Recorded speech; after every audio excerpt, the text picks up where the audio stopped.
It's diamond time now. Safa Golden Diamonds അവതരിപ്പിക്കുന്നു മിൻസ് diamond exhibition and sale. ഇന്ന് തന്നെ സന്ദർശിക്കൂ Safa golden diamonds, different by designs. Kalikavu Venthodanpadi Malayalam Thampuran ക്ഷേത്ര മഹോത്സവം ഈ മാസം 29, 30, 31 തീയതികളിൽ നടക്കുമെന്ന് ഭാരവാഹികൾ വാർത്താ സമ്മേളനത്തിൽ അറിയിച്ചു. 6 നൂറ്റാണ്ടോളം പഴക്കമുള്ള ഈ ക്ഷേത്രോത്സവം സാമുദായിക സൗഹാർദ്ദത്തിന്റെയും നാടിന്റെ ഒരുമയുടെയും ഉത്സവം കൂടിയാണ്.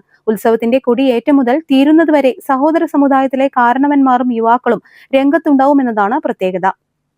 ഈ ക്ഷേത്രത്തിന്റെ ആണ്ടുതോറും നടന്നു വരാറുള്ള മഹോത്സവം, ഈ കൊടിയേറ്റം എന്ന് പറയാവുന്നത് മാർച്ച് 29, ഈ മാസം ജനുവരി 26, മാർച്ച് 29, 31 തീയതികളിലായി ആഘോഷിക്കുക. ഇത് മാർച്ച് തീയതികളിൽ ഭംഗിയായി ഇത് ആഘോഷിക്കുന്നത് പെട്ടിവരവ്, പാണ്ടിക്കാടിൽ നിന്നുള്ള മുത്തൻ്റെ പെട്ടിവരവ്, പിറ്റേന്ന് തിങ്കളാഴ്ച അതിനെ കുളിപ്പിക്കാൻ വേണ്ടി അടുത്ത കടവിൽ വെന്തോടൻപടി പുഴക്കടവിലേക്ക് ഉള്ള ആറാട്ട് എഴുന്നള്ളത്ത്, ഇതൊക്കെയാണ് ഇതിൻ്റെ ഏറ്റവും വലിയ പ്രത്യേകത.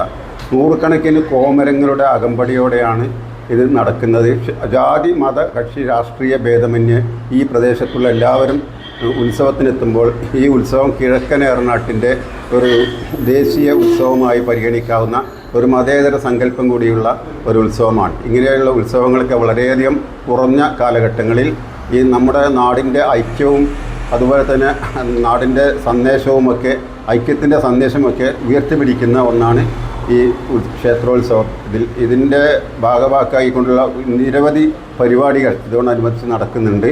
അപ്പോൾ ഇതിൻ്റെ ഈ ഉത്സവ കമ്മിറ്റിയുടെ ഒരു അംഗം എന്നുള്ള നിലയ്ക്ക് എനിക്ക് പറയാനുള്ളത്, ഇത്രമാത്രം ജനകീയ പിന്തുണയോടുകൂടി നാടിൻ്റെ ഒരുമയായി, നാടിൻ്റെ ഉത്സവമായി നടക്കുന്ന ഈ ഉത്സവത്തിൽ എല്ലാവരും പങ്കാളികളാവണമെന്നുള്ളതാണ്. പുരാതനമായ ഏളായി കുടുംബമാണ് ക്ഷേത്രത്തിന്റെ കാര്യവാഹകർ. കേരളത്തിലെ അത്യപൂർവ ആചാരങ്ങളുടെ പൈതൃകം പേറുന്ന കണക്ക സമുദായത്തിന്റെ കേരളത്തിലെ ഏക ക്ഷേത്രം എന്ന പ്രത്യേകതയും ഈ ക്ഷേത്രത്തിനുണ്ട്. മതസൗഹാർദ്ദത്തിനു കേളികേട്ട ഈ ക്ഷേത്രത്തിൽ എല്ലാ വർഷവും മീനമാസത്തിൽ നടക്കുന്ന ഉത്സവത്തിൽ എല്ലാ വിഭാഗം ജനങ്ങളുടെയും സഹകരണം ഏറെ പ്രശംസനീയമാണ്. കോഴിക്കോട്, മലപ്പുറം, പാലക്കാട് ജില്ലകളിൽ നിന്നായി ഒട്ടേറെ ഭക്തർ ദിനേന ഇവിടെ ദർശനത്തിനെത്തുന്നുണ്ട്. ഉത്സവത്തിന്റെ 2ാം ദിവസം പീഠം പുറത്തിറക്കലും പുഴയിൽ കുളിപ്പിക്കലുമാണ് പ്രധാന ചടങ്ങ്. പീഠം പുറത്തിറക്കുന്ന ചടങ്ങിന് മുസ്ലിം കാരണവരുടെ സാന്നിധ്യം നൂറ്റാണ്ടുകളായിട്ടുള്ള ആചാരമാണ്. ഉത്സവകാലത്ത് മഴ പെയ്യുമെന്ന വിശ്വാസം ഇന്നും നിലനിൽക്കുന്നുണ്ട്. ഭാരവാഹികളായ ഏളായി ചൂലമണിയൻ, കുഞ്ഞിമുഹമ്മദ് അഞ്ചുചവടി എന്നിവർ വാർത്താ സമ്മേളനത്തിൽ പങ്കെടുത്തു. News bureau, Kalikavu.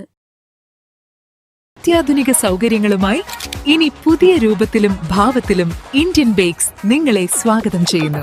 Indian bakes, opposite police station, Manjeri road, Wandoor.